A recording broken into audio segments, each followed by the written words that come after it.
What's going on, everybody? It is Jason, and I am joined by the man who's been seen on the internet more times than me, Mick, and any of the Scene Snobs and Three Geeks combined. Paul, how you doing, buddy? I'm doing good. How are you doing today, Jason? I'm doing fantastic, man. I just watched this movie, and it's fine. I feel like I've missed something when I was watching this, but according to all the reviews I read, everybody feels like there's a lot of stuff missing from this movie. So I'm glad it wasn't just me, but it was fine. It had Christy Metz, who played Kate on This Is Us, in it, and then Scout Taylor Compton, who's a horror. I don't know if she's a scream queen, because I kind of agree with Mick. Not everybody should have that title, but she's definitely been in a couple movies I've enjoyed, like the first of the Rob Zombie Halloweens. But I think we'll watch. That's fair. Twist at the end. Now, is there anything you would advise anyone to do ahead of time to try to prepare so they don't feel like they're lost, I guess, too much during that movie, or is it just go ahead and watch it and figure it out? I think it's just bad maybe editing with the movie that makes parts of it not make sense. Like it's not a highly recommend, but it's maybe a 2.5 out of 5. So I mean, if you're looking for a horror movie to watch, maybe Christmas themed, this one's there for you. Absolutely. Okay. It's good to know. Always on the lookout for extra horror movies, especially ones that might not be that good, but are at least worth a watch.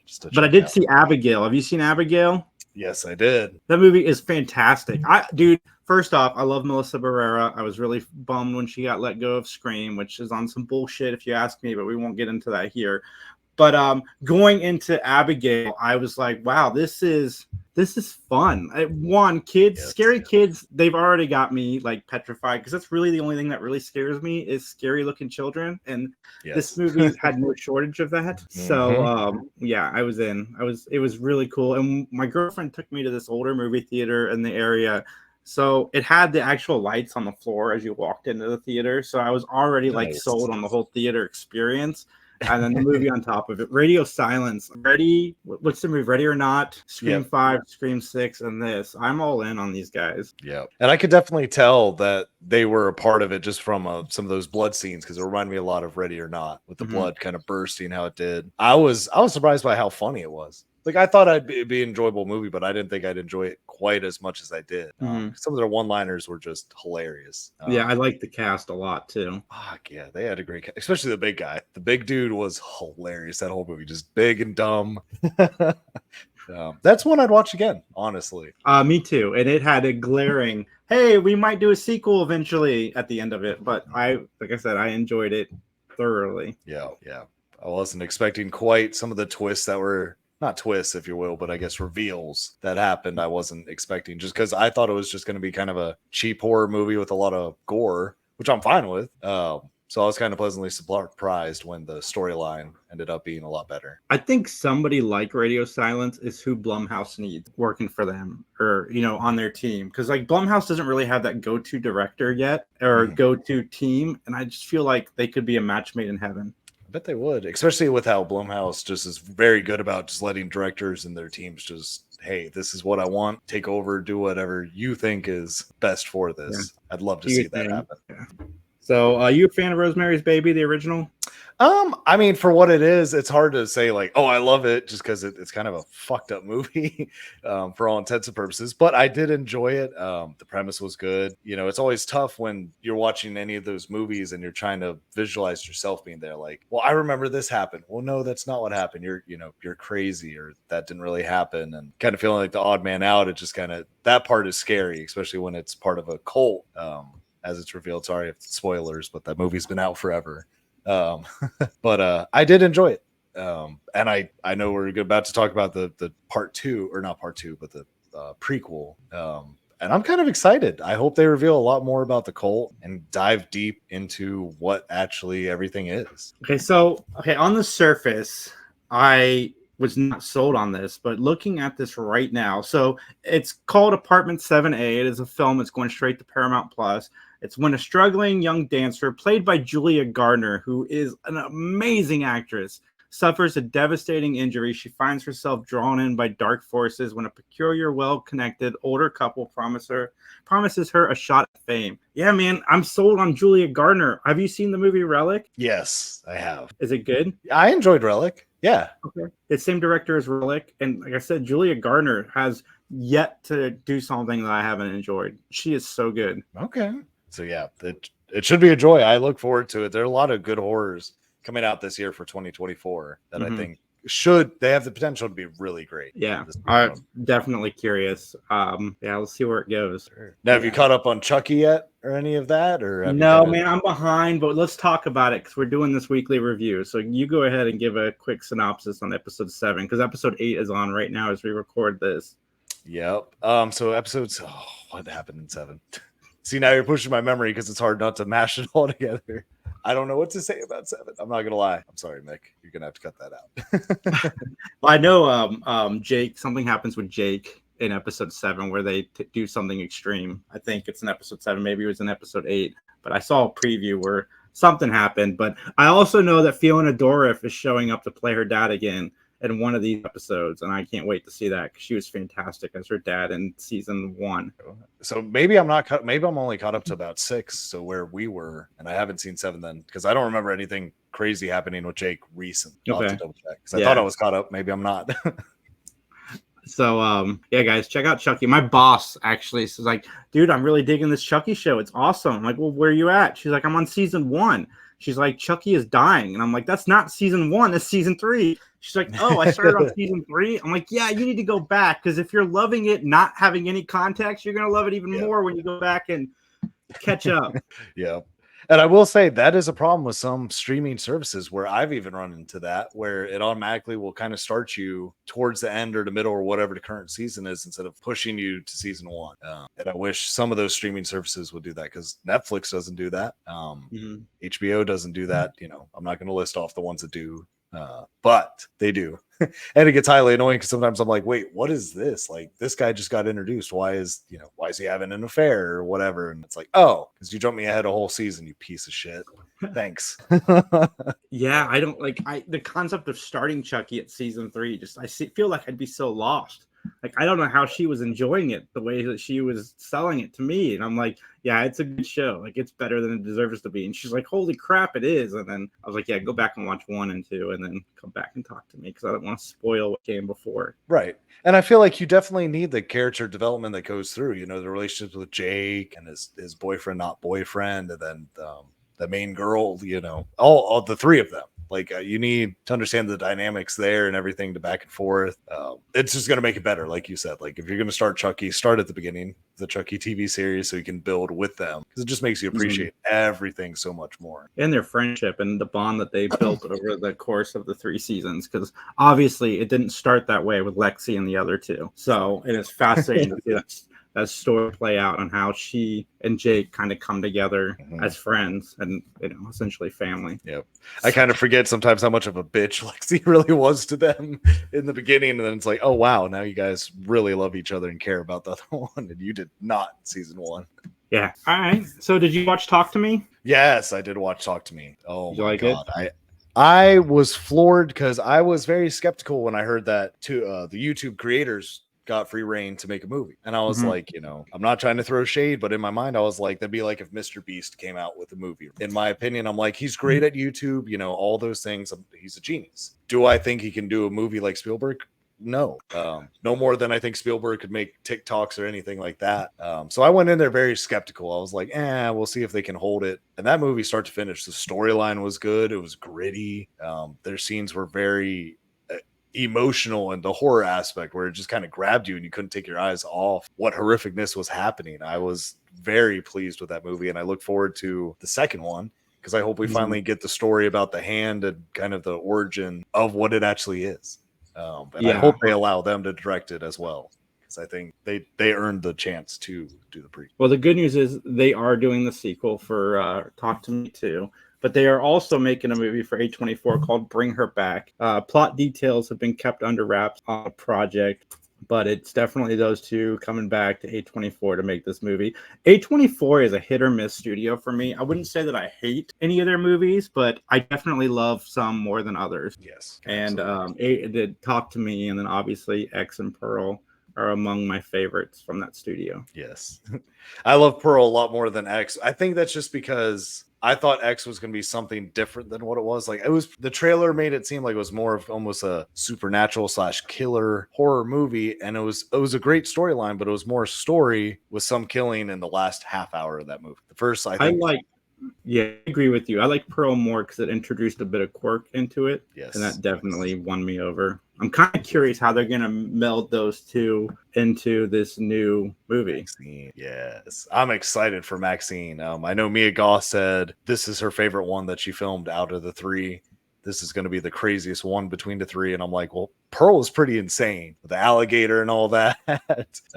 Yeah, I absolutely am going to be seeing that like opening weekend, and I can't say enough good things about Pearl because Mia Goth was just, she's amazing. I think if somebody were to earn the title of Scream Queen in the next coming years, she would be the one that I'd be like, I think she's deserved that title, hopefully, in the next coming years. Yeah, absolutely. I wholeheartedly agree. And then we're getting 2 new Evil Dead movies. Sam Raimi is now treating the Evil Dead franchise for a vehicle for up and coming filmmakers that he has enjoyed and horrors that are just getting started, which has worked very, very well so far with Fede Alvarez with the 2013. I can't remember who did the Evil Dead Rise, but that worked very well for that. So the 2 new Evil Dead movies are coming from Sebastian Vanacek and Francis Galuppi. I'm sure I butchered both those names. But yeah, Evil Dead is a perfect franchise so far, in my opinion. The TV show, the 5 movies, I love the franchise. It's so good. Mm-hmm. Yeah, I mean, it's just on the edge of being almost enough to just be called a campy movie, but it's not. It still holds true to horror, and I think it does it in a good enough way to where it's still a serious horror movie, but it does have its campy moments, which I enjoy.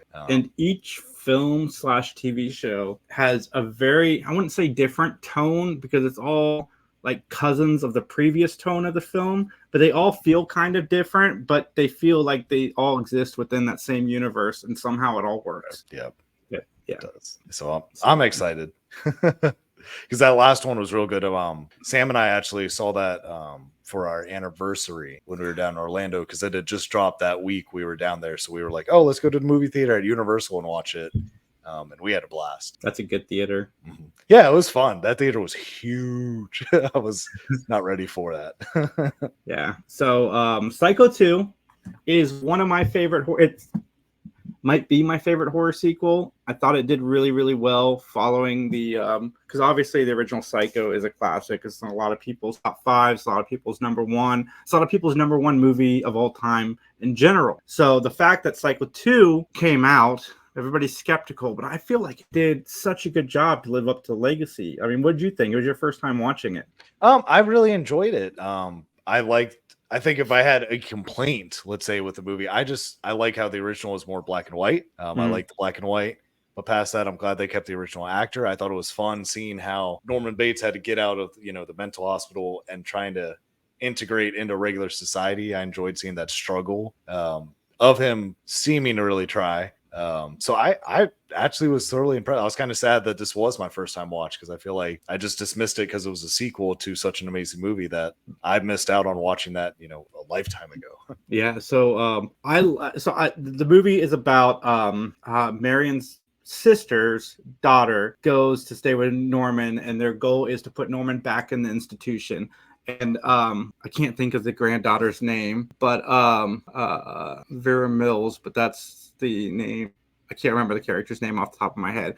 Played by Meg Tilly, and she is essentially us. She goes into the movie wanting to hate Norman, and as the movie progresses, we all start to feel bad for him because he's, like you said, he's genuinely trying to do the right thing while he's out of prison. He's got a job, but these people are doing things to him. And then some outside sources are also trying to play with his mental health. And yeah, I thought it was handled so well. His descent from, sanity and back to kind of where he was in the original movie. Yeah, it almost gave me kind of a Dark Knight type feel, where like you kind of felt for the Joker. You understood where the Joker was. Everything he was saying, you could attach to an extent. And it's like, yeah, if I'm trying to do everything right, but if I had people harassing me like Norman was, like, I'm not saying I'm going to snap like that, But I'm saying I can understand why someone snapped like that, because they're trying to do right. But, you know, every corner someone's messing with them or harassing them or trying to get a rise out of him. Well, guess what? Eventually they're going to. So, yeah. And I mean, throughout the movie, Norman keeps saying that he's talking to his mother on the phone, and everybody thinks he's crazy. But we find out at the end of the movie, spoiler alert, he is talking to somebody that's claiming to be his mother. Like, he isn't just talking to the air on the phone. And that is, like I said, it's all a nice twist. that was Very. You know, Psycho 3 kind of goes back into the more of a slasher type feel. And then Psycho 4, I also really enjoy. I like this franchise as well, minus the remake. I don't know if you ever watched Bates Motel, but I did the TV series on AMC.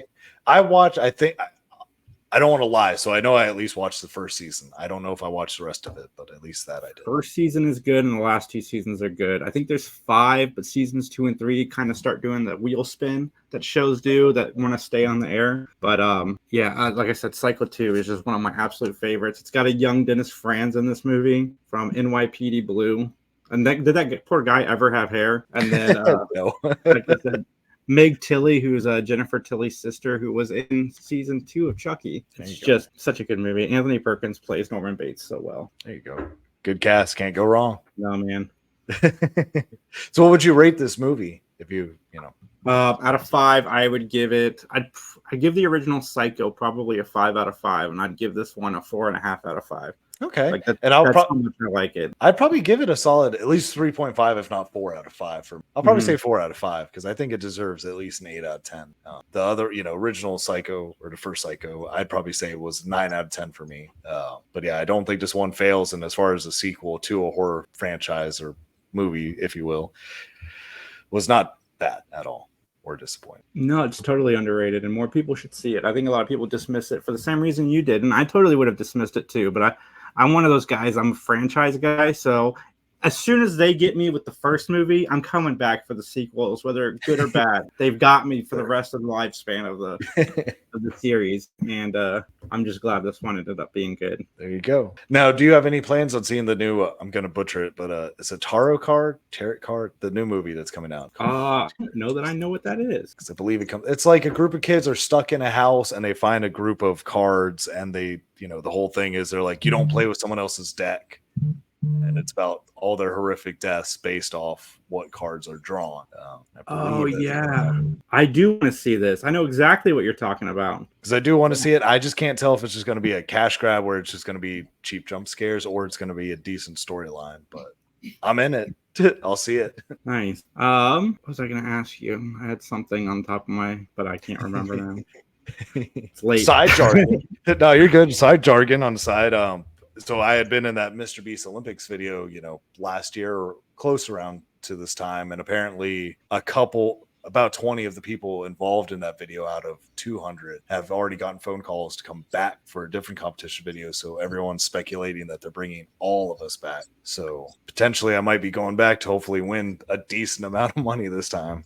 Dude, that's what I was talking about when I said you've been seen on YouTube more than anybody on this channel or myself. But yeah, man, we have never talked about that. So, and I know it's not horror related, but kind of what's that experience like? Like, he is the guy when it comes to YouTube. Like, my parents know who Mr. Beastar is. Right. So he's the most humble, nice through and through person. I know people say, you meet your heroes or you meet people high up there, they're going to disappoint. Jimmy did not disappoint. He was handing out food to us, talking to all of us, being nice to everyone, joking around with everybody. It didn't even seem like he was almost real, just for how in the group he just kind of was. It is a little overwhelming, especially for the video, because you show up, you don't know anyone. You're surrounded by 200 strangers. Hey, sign this. All right, this is your room. Here's your roommate. Dinner's at this time. You guys just hang out until then. It's kind of overwhelming at first. And then your first day of shooting, you're all nerves. You get it out of the way. You're 100% ready to go at 8 a.m. for a call. You get there, and then you get to sit there for anywhere from 6 to 12 hours. And you're just sitting in a giant auditorium. You have no idea what the competition's going to be. You get tired. You get bored. People are playing with chairs, throwing trash into trash cans. And then they decide to film. But I mean, no, it was a lot of fun. Like, I'd absolutely would do it again. Sam and I were just talking about that. She was like, would you go back? And I was like, yeah, absolutely. Why would I wouldn't say no to that. It was a fun experience. I met some great people out there. I still talk to a few of my fellow competitors. And I still hope, eventually, fingers crossed, to be a part of the team, because I do apply relatively frequently, because he always has open positions for filming or creative team or things of that nature. And he also has one that's just it's like a free form where you could just apply and be like, all right, well, I like horror movies X, Y, and Z, and I'm good at doing this, that, and that, but you don't have anything I technically could do, but I'm good at all these things. They might hire you on just for that. So you essentially make your own job, which I think is brilliant. If they called you back and they wanted you to do one of those videos, survive 30, 60 days in this place, could you do that? Like, would that be absolutely overwhelming to you to like, that just seems so daunting to be like, all right, job, I'm gone for, I don't know how long, but this opportunity has arisen. It definitely be a commitment, and that's where you really got to range how committed you are. Because I understand why they call so many people for these videos, because they say no. Because they told us at the beginning, they were like, this video you could be there anywhere from a day to 9 days, which is fair, but you have no idea. You have to ask off work for those 9 days, and for other videos, like you said, you could tell a job, well, I'm either going to be back in a day to 30 days. They're going to look at you sideways. But if you're going to win $1 million or $500,000, yada yada, is it worth it? Which the answer is yes. But then you got to, determination to win. And then it's a luck, because a lot of those games, I like that they're set up to where anyone could win. Like, I think everyone kind of has an equal playing field. It's not, if you're super, physical, you're going to dominate everyone. Or if you're super smart, you're going to dominate. I think it's very much anyone is capable of winning any of those competition videos. So, yeah. Well, Mr. Beast team, I know you're watching us now. Paul would be great stay in a haunted house for 60 days. Paul's your guy. Right. Like, bury me alive for a week. Like, got to stay in a coffin for a week. No problem, man. They just sleep a lot, I think. Right. Just give me a live stream to the Scene Snobs and all of our sub channels, and we're good to go. Awesome, man. So, guys, thank you. Please like, comment, subscribe to the Scene Snobs. Follow me at 3 Geeks J, 3 Geeks Podcast. Paul, where can they find you? You can find me on the Scene Snobs podcast for the most part. I have a different segment that I do just for interviews. I should be posting up some new videos the next 2 weeks going over Ghostbusters and someone's experience going there. Then I have another one coming up, I think, for Ready Player One. So I'm excited for that. So keep a lookout for those. And you'll also find me at the upcoming Carolina Fear Fest, which is at the end of this month now, finally. I know Sir Sturdy will be there and Mick will be there. If you're in North Carolina or close by, come say hey. Yeah, David Duchovny or David Arquette's going to be there. That's pretty awesome. Yes. It'll be amazing. All right, guys. And have a good evening.